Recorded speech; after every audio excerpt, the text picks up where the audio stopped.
Assalamualaikum warahmatullahi wabarakatuh. Perkenalkan, nama saya Tawakal dari A2 Akuntansi semester 2, Fakultas Ekonomi Prodi Akuntansi Universitas Balikpapan.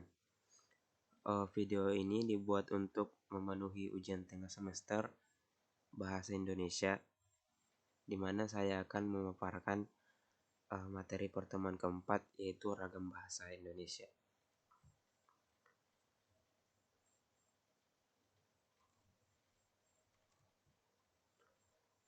Ragam bahasa Indonesia adalah suatu variasi perkataan yang disesuaikan dengan pemakaian, topik yang sedang dibicarakan, hubungan antar pembicara lawan bicara, orang yang sedang dibicarakan, dan media pembicaraan. Presentasi kali ini saya akan membahas 3 poin. Yang pertama adalah manfaat bahasa, yang kedua adalah penggunaan bahasa, dan yang ketiga adalah kaidah ketatabahasaan. Yang pertama yaitu manfaat bahasa. Manfaat bahasa begitu luas sehingga terdapat beberapa ragam bahasa dilihat dari berbagai sisi, yaitu dari sisi kebahasaan, dari sisi kegunaan, dari sisi katatablis, dan dari sisi penyebaran. Yang pertama dari sisi kebahasaan, yaitu ragam lisan dan tulis.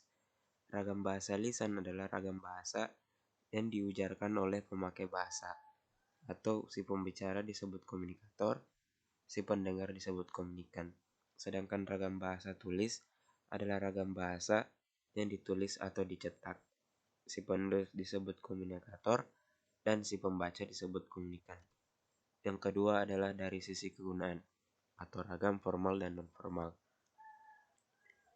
Ragam bahasa formal adalah ragam bahasa yang digunakan dalam lingkungan resmi, formal, dan kedinasan. Sedangkan ragam bahasa non-formal kebalikan dari ragam bahasa formal.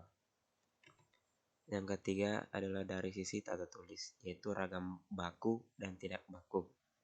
Ragam bahasa baku adalah ragam bahasa yang sesuai dengan kaidah standar kebahasaan.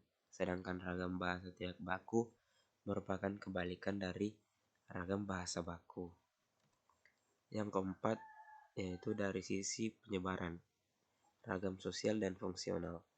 Ragam sosial adalah ragam bahasa yang sebagian norma dan kaidahnya didasarkan atas kesepakatan bersama dalam lingkungan sosial yang lebih kecil dari masyarakat.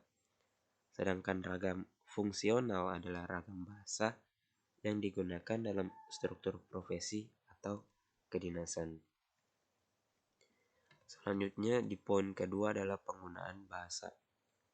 Saat berkomunikasi, seseorang harus menyesuaikan situasi dan kondisi. Karena pada saat berkomunikasi, seseorang akan menyesuaikan diri dengan situasi dan kondisi yang dihadapi, sehingga diperlukan keterampilan berbahasa dengan baik dan benar.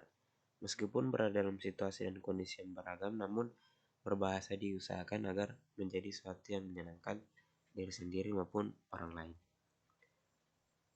Kemudian di poin terakhir atau poin ketiga adalah kaidah ketatabahasaan. Kaidah ketatabahasaan itu ada 5. Yang pertama adalah tata bentuk atau morfologi. Morfologi atau kaidah kata imbuhan merupakan kata yang telah mengalami proses pengimbuhan atau afiksasi. Yang kedua adalah tata bunyi atau fonologi. Fonologi atau kaidah ejaan adalah keseluruhan peraturan tentang bagaimana menggunakan lambang-lambang bunyi bahasa dan bagaimana hubungan antara lambang-lambang tersebut. Yang ketiga adalah tata kalimat atau sintaksis. Sintaksis adalah cabang ilmu tata bahasa yang mengkaji hubungan kata atau frasa dengan kata atau frasa di dalam kalimat. Yang keempat adalah tata makna atau semantik. Semantik adalah bagian tata bahasa yang meneliti makna dalam bahasa tertentu untuk mencari asal mula dan perkembangan dari suatu kata. Yang terakhir adalah tata tulis. Tata tulis adalah kaidah yang mengatur pemakaian huruf, penulisan kata, dan punktuasi atau tanda baca. Sekian dari penyampaian saya. Kurang lebihnya mohon dimaafkan.